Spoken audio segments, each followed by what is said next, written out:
Il faut bien comprendre une chose en France, Cyril Hanouna n'est pas juste une vedette télé, c'est la figure incontournable du petit écran.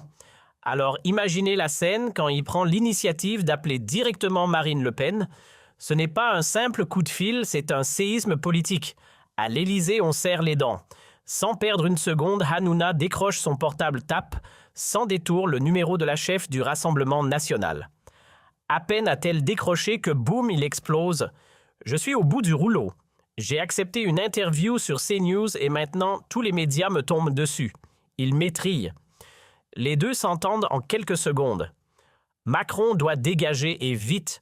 On ne peut pas prendre les gens pour des cons, râle Hanouna.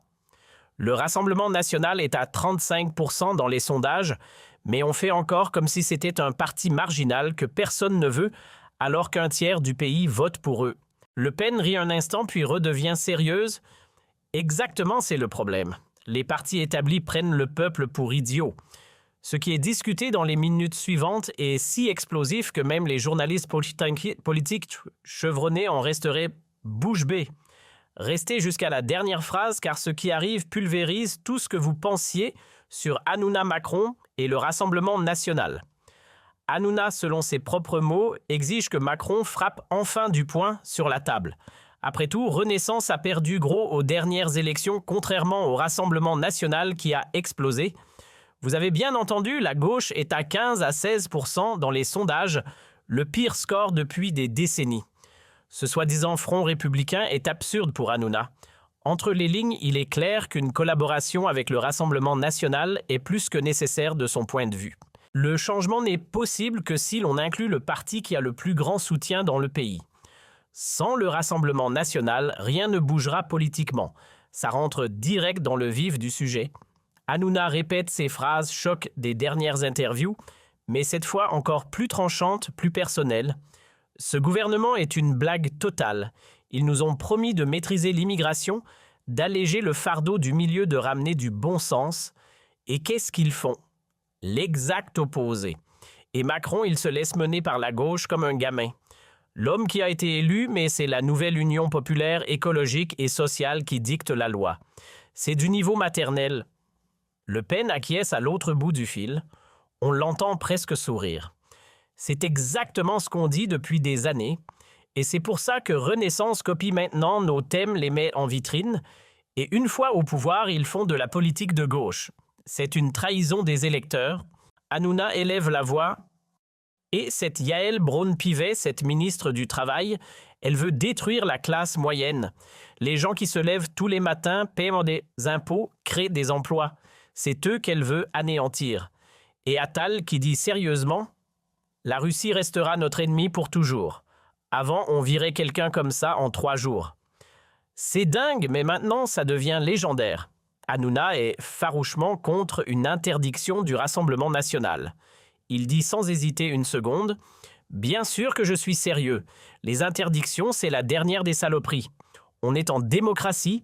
Si les gens votent Rassemblement national, il faut l'accepter. » On entend Le Pen marquer une pause visiblement impressionnée. Puis elle lâche une phrase qui fait déjà le tour des réseaux. « Cyril, si tu le penses vraiment, tu es plus courageux que 90% des gens dehors. » Hanouna rit de son rire tonitruant et dit qu'il a 50 ans et tout accompli. Il a plus d'argent qu'il ne peut en dépenser et des émissions cultes pour l'éternité. Qu'est-ce que les organisations non gouvernementales de gauche vont faire? Me virer de touche pas à mon poste. Il se moque. Cyril dit qu'ils peuvent faire ce qu'ils veulent, il dit ce qu'il pense. Et il en rajoute une couche. Les gens dehors sont furieux. Ils ne veulent pas de toilettes genrées ni de 100 milliards pour l'Ukraine. Ils veulent que leur loyer reste abordable, que leurs enfants aillent à l'école en sécurité. Le Pen ne lâche pas et pose la question « Combien de temps cette coalition va-t-elle encore tenir ?» Selon elle, elle explosera dans l'année qui vient. Elle souligne que Bardella et elle ont déjà donné des signes concrets pour une possible collaboration. En d'autres termes, ce n'est pas au Rassemblement national que ça bloque. Il serait prêt à gouverner avec la droite. Hanouna dit aussi que la coalition ne tiendra plus longtemps. Renaissance saigne déjà. Chaque jour un peu plus, ils ont piqué les thèmes du Rassemblement national pour se faire élire et maintenant ils trahissent leurs propres électeurs. Un jour, quelqu'un se lèvera peut-être Barnier, peut-être un autre et dira « assez ». Cyril Hanouna dit que tout volera en éclats et alors le Rassemblement national prendra les rênes. Le Pen répond calmement « on est prêt depuis des années ». Hanouna dit que le Rassemblement national doit montrer au vieux parti de quoi il est capable. Prouvez-leur que vous êtes compétents pour gouverner. Et si les médias hurlent encore que le Rassemblement national, ce sont les nouveaux nazis, Hanouna Henry, il a vécu les années 90, les années 2000. Il a tout vu comment ce pays était fier et il voit maintenant comment on le détruit par des gens qui n'ont jamais vraiment bossé de leur vie. À la fin de la conversation, Hanouna lâche une phrase qui devient déjà virale, même si officiellement peu l'ont entendue. Il déclare que si le Rassemblement national gouverne un jour, il veut absolument être invité. Pas comme conseiller, pas comme ministre, juste comme invité. Il veut vivre en direct comment ce gouvernement remet le pays sur pied.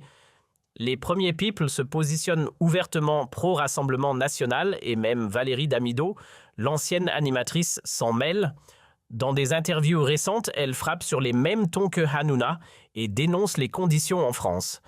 Elle dit que pour les femmes, ça devient de plus en plus dangereux de sortir seule dans la rue et que la politique passe complètement à côté de la réalité quotidienne. Les gars, ce n'est pas une blague. Ce ne sont pas des faux. Des célébrités se prononcent publiquement pour le Rassemblement national et c'est précisément pour ça que les médias pètent les plombs. Parce que si Cyril Hanouna, l'homme que toute la France connaît, l'homme qui était toujours vu comme apolitique, dit soudain « vous avez raison » et que les autres mentent, alors tout le système s'effrite.